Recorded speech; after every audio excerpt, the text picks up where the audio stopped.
სახელითა მამისათა და ძისათა და სულისა წმინდისათა ჩვენთან ასმერ. ვექმა დაგლოცოთ ღმერთმა მრავალს დაგვასწროს შეგვეციოს დღევანდელი წმინდანების მადლი და მეოხება და ღმერთმა მათი ლოცვით მათი მეოხებით გადაარჩინოს, გაამთლიანოს, გაერთიანოს ჩვენი ქვეყანა, დაიფაროს ჩვენი მონასტერი, ყველა მართლმადიდებელი ქრისტიანი.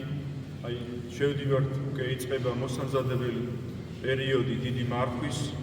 დღეს გახლავთ ზაქეს კვირა, დღეს წავიკითხეთ სახარება მეზორე ზაქეს შესახებ, თუ როგორ შევიდა ის სინანულში, როგორ მოინანია თავის მიერ ჩადენილი ცოდვები, მაგრამ ყველაზე მთავარი არის ის, რომ მიუხედავად იმისა, რომ მისი მსახურება, რასაც ის აკეთებდა, მისი სამსახური იყო გადასახადების აკრიფა თავის ქვეყანაში და რა თქმა უნდა ის პერიოდი, როდესაც უფალი ჩვენი იესო ქრისტე მოვიდა ამ ქვეყანაზე, მაშინ რომაელების ბატონობა იყო და ბრძანებლობა იყო ისრაელში და იყო ესეთი პატარ-პატარა სახელმწიფოსგან ჰქონდათ იჯარით აღებული თითოეული სამსახური, თუნდაც ეს მეზორეს სამსახური, რომაელები ამაში არ ერეოდნენ და თვითონ იქ მკვიდრ მოსახლეებს უნდა აეკრიფათ ეს ხარკი,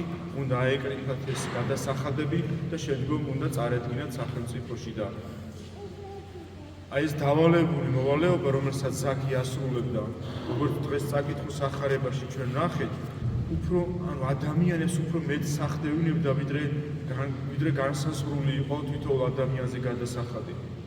და მაგრამ მიუხედავად ამისა, რომ ეს ამას აკეთებდა, შინაგანა განცდა ჰქონდა, ყოველთვის შინაგანად ჰქონდა განცდა, რომ ის არასწორად ცხოვრობდა. და როდესაც გაიგო მან იესო ქრისტეს მოსვლის შესახებ, რომ ის იერიქოს გადადიოდა, იერიქოსში და გაევლო იესო ქრისტეს, იცოდა მისი ცხოვრების, მისი მოღვაწეობის შესახებ ამ ქვეყანაზე და მისი სასწაულების შესახებ და წინა პერიოდში იესო ქრისტემ მათხოვარი ბრმა განკურნა სნეულებისაგან და რა თქმა უნდა მას გაუჩნდა სურვილი უფალთან მიახლობის და უფალთან შეხების, მისი გაცნობის სურვილი და სახარებაში შეწერია, რომ ის იყო ასაკეთიციანი, ტანით დაბალი ადამიანი იყო, მაგრამ იმდენად დიდი იყო სურვილი უფალთან შეხვედრის, უფლის გაცნობის, რომ იქ, როდესაც ხალხი შეიკრიბა შესახვედრად, რა თქმა უნდა მან ვერ შეძლო შეხვდა იესოსთვის და ავიდა ხეზე და იქიდან უყურებდა იესო ქრისტეს. რა თქმა უნდა იესო ქრისტემ იგრძნო ზაქეს მდგომარეობა და ეუბნება ზაქეს, რომ ჩამოდი ზაქე ხიდან, მე დღეს შენთან, შენი სტუმარი ვარ დღეს და წაყვება და ისტუმრებს ზაქე უფალს ჩვენსას იესო ქრისტეს და ისეთი სინანული შევა მის გულში, რომ ისეთი განცდა შევა, რომ იმ წუთში აღიარეს ღვთის წინაშე, რომ თუ ვინმესო ცილი დავსწამეო, ოთხმაგად მივაგებო, ანუ თუ ვინმესო რამე ზედმეტი გადავახდებინეო, ოთხმაგად მივაგებო იმ ადამიანსო და ნაწილსო ჩემიო,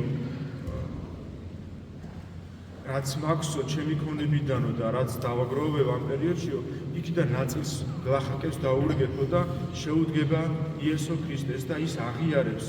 და მაგიტომაც არის დღევანდელ დღეს ეს დადგენილი, რომ ჩვენც უნდა დავიწყოთ სინანული, რა თქმა უნდა ყოველთვის უნდა ნანოვდეს ადამიანი თავის ცოდვებს და ჩადენილ ცოდვებს, მაგრამ ჩვენ ვიცით, რომ ეს განსაკუთრებული მარხვა არის, მძიმე მარხვა, განსაკუთრებული მომზადება ჭირდება დიდ მარხვას და აი ზაქეს სახარები და დღევანდელი წაკითხული სახარებით უფალი კიდევ ერთხელ გვამზადებს, რომ ჩვენ დავფიქრდეთ ჩვენ ცოდვებზე, თითოეული ჩვენგანი, სადაც ვართ, სადაც მსახურობთ, ყოველი ჩვენი მსახურება და სამსახური შეიძლება იყოს ღვთისთვის სათნო და სასუფეველში შემყვანებელი, მაგრამ ყველაზე მნიშვნელოვანია ის თუნდაც ის მოვაჭრის მსახურება კი არ წარწყდეს მას, რომ მე ბევრჯერ მომისმენია, რო ვთქვათ, რომ უნდა განვეშორო ამასო, რომ ნუ განეშორები, იმსახურე, ივაჭრე, მაგრამ კეთილსინდისიერი იყავი ადამიანების წინაშე.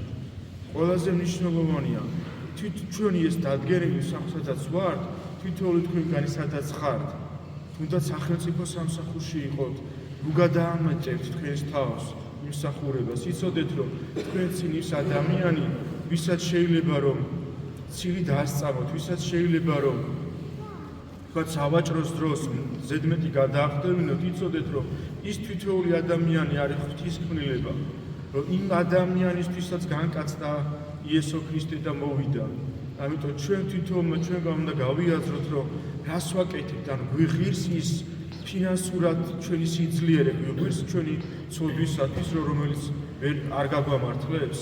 რა თქმა უნდა არ ღირს ის მოპოვებული სიმდიდრე, შეიძლება წარსაწმედელი, რა თქმა უნდა, თუ არაკეთილ სინდისიერია ეს, იქნება წარსაწმედელი ჩვენი სულის და ცოდვათა დაგროვების და თვითონმა ჩვენგანმა აი ის თითოეულ სადაც ვართ, ისე უნდა წარმართოთ, რომ ჩვენმა იმ საქციელმა, იმ ნაფიქრმა უნდა გაიაროს გულში, უნდა გაიაროს იესო ქრისტეზე, უნდა გაიაროს, უნდა ვთქვათ, რომ აი ამ დროს, ესეთ დროს იესო ქრისტესთვის მისაღები იქნება ჩვენი საქციელი. ეს არის ქრისტიანი ადამიანის ცხოვრება, რომ თითოეულ თავის ნაბიჯს, თითოეულ თავის ჩანაფიქრს, თითოეულ თავის გააზრებას, რომ უთანხმებს იესო ქრისტეს. როდესაც ჩვენ გვმოგეცემა, აი თუ მოვასწარით იმის გაფიქრება, რომ აი იესო ქრისტესთვის, ღმერთისთვის როგორი იქნება ეს ჩვენი ცხოვრება, ეს ჩვენი ჩანაფიქრი, თუ სათნოა ღვთისთვის უფალი აუცილებლად მოგცემთ ის ნუგეშს და იმ სიტყვას გაგრძნობინებთ და გულისხმიერებას მოგცემთ, რომ განსაზღვროთ თქვენ თვითონ რამდენად ღირს ეს ამად ამ საქმის გაკეთება ღვთის წინაშე არის თუ არა მართალი ეს. და რა თქმა უნდა, კიდევ ვიტყვი, რომ ყველაზე მნიშვნელოვანი აღსარებაზე მისთვის დროს არ არის ის, რომ ჩვენ ჩამოვწეროთ და ცოდვები და ესე უთხრათ მღვდელს, რომ ეს შევცოდე, ამით შევცოდე. ამბა, აღსარებას უნდა მოსდევდეს სინანული. ის როგორც დღეს მეზორე მათემ შეინანა ღვთის წინაშე და აღიარა და მას შემდგომ ეს ცოდვა აღარასოდეს აღარ ჩაუდენია. არასოდეს ცილი არ დაუწამებია ადამიანისთვის და მეტი არ გადაუხდებნებია არასოდეს. მას შეინანა და შეუდგა უფალს და უფლის სახურებას და თითოეული ჩვენგანის აღსარებას უნდა იყოს ეს სინანული უნდა იყოს. უფლისთვის არ არის მთავარი ის რაც დავწერთ აღსარებაში და ესე ზეპირად რას ვიტყვით. თითოეული ადამიანს უნდა განქონდეს განცდა იმ სინანულის რომელიც ცოდვაშიც არის ის ადამიანი. რა თქმა უნდა ყოველი ჩვენგანი ცოდული ვართ და არ ქონდეს იმ მომენტში ყველა ცოდვაზე ის განცდა. ვთქვათ როგორ სინანული ყველა ცოდვას ისე იმ სინანულით ჩვენ ვერ განვიცადოთ, მაგრამ აუცილებლად გვექნება რომ დავფიქრდეთ გულის სიხმეში ნახათ იმ ცოდვას აუცილებლად ვიპოვით, რომელსაც ძალიან განვიცით, რომელიც ძალიან გვინდა რომ ვაღიაროთ ღვთის წინაშე და აი ამით დაიწყეთ, ამ ცოდვით დაიწყეთ, ამ სინანულით დაიწყეთ ღმერთთან მიახლოება და უფალთან მისვლა. საშინელი ცოდვა არის საშინელი ცოდვა, რომელიც ადამიანი შეიძლება მიიყვანოს მეორე ადამიანის მკვლელობამდე, ეს არის ანგარება. საშინელება ფულთან დამოკიდებულება, ურთიერთობა ისე რომ ადამიანი უპირატესად მიიჩნევს მის ცხოვრებაში, რომ ბევრი მოიხვეჭოს, ბევრი მოიპოვოს, მაგრამ არ უყურებს გზას ამის შეძენის, ამის მოპოვების გზას არ აკვირდება. მაგრამ ხო გვაქვს სახარებაშიც არის, რომ ადამიანი ჩვენთან მოსული, რომელიც ითხოვს ჩვენგან, ნუ დააყენებთო იმ ადამიანის წინაშე, გაეცი. იმიტომ რომ არ ვიცით ჩვენ როგორ ჭირდება იმ ადამიანს ეს ფინანსური დახმარება, გაცემა აუცილებელია, უნდა ისწავლოთ გაცემა, ადამიანის დახმარება უნდა ისწავლოთ, იმიტომ რომ სახარებაში არ იქნებოდა აუცილებლობა ამის, რომ რახან არის და წმინდა მოციქულმა ეს ჩადეს სახარებაში, რომ ჩვენთვის ეცნობებინათ, რომ ადამიანი ჩვენთან მოსულ ადამიანს უნდა დავეხმაროთ. ხაზგასმით არის ეს სახარებაში ნათქვამი, რომ ნუ დააყენებთო და გაეცითო და ნუ ეგებით და ნუ ხართო მოლოდინშიო, ამის უკან დაბრუნების მოლოდინში ნუ იქნებითო. იმიტომ რომ იმას თითოეული ჩვენგანი თუ მოგცა ღმერთმა მის საშუალება, რომ ის მოვიპოვეთ და შემდეგ გავეცით, აი ღვთისთვის გააკეთეთ ეს და აუცილებლად ღმერთი კიდე მოგცეთ, იმიტომ რომ ეს არის უბრალოდ ამ ქვეყნიური საზრუნავი და ამ ქვეყნიური საჭიროება, მაგრამ ჩვენს მიერ ეს გაცემული შემდგომ ჩვენ სასუფეველში შეგვიყვანს. და ეს გვაგრძნობინებს და დაგვანახებს, რომ შეგვაყვარებს ადამიანს.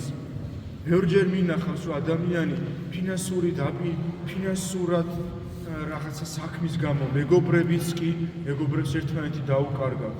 რისი გულისთვის, რაღაცა ქაღალდისთვის, რომელმაც იმ ქაღალდას შეიძლება მეორე დღეს ცოდვაში ჩაგვაგდოს.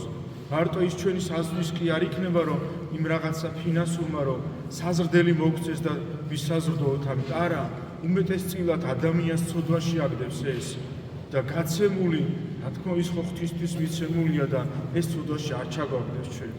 ამიტომ გაუფრთხილდით, ყველაზე მნიშვნელოვანია აი ანგარებაზე უფრო მაღლა დააყენეთ ადამიანები და ადამიანებთან ურთიერთობა.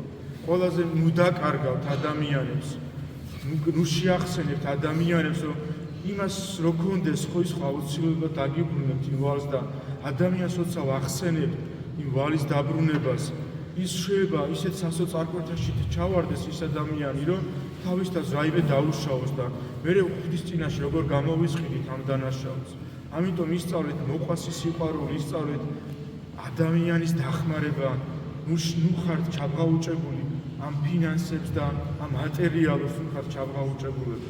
იცხოვრეთ ღვთისთვისაც, იცხოვრეთ, რომ ღმერთმა შემდგომში ეს ყველაფერი ჩვენს ცოდვათა მიტევებისათვის მოგვანიჭოს და მოგმადლოს ღმერთმა, ჩვენს მიერ გაკეთებული სიკეთეების აპირწონეთ ღმერთმა მოგმადლოს, ცოდვათა მიტევება და სინანული მოგვანიჭოს ღმერთმა. ღმერთმა დააგდოცოთ და შეგეწყალოთ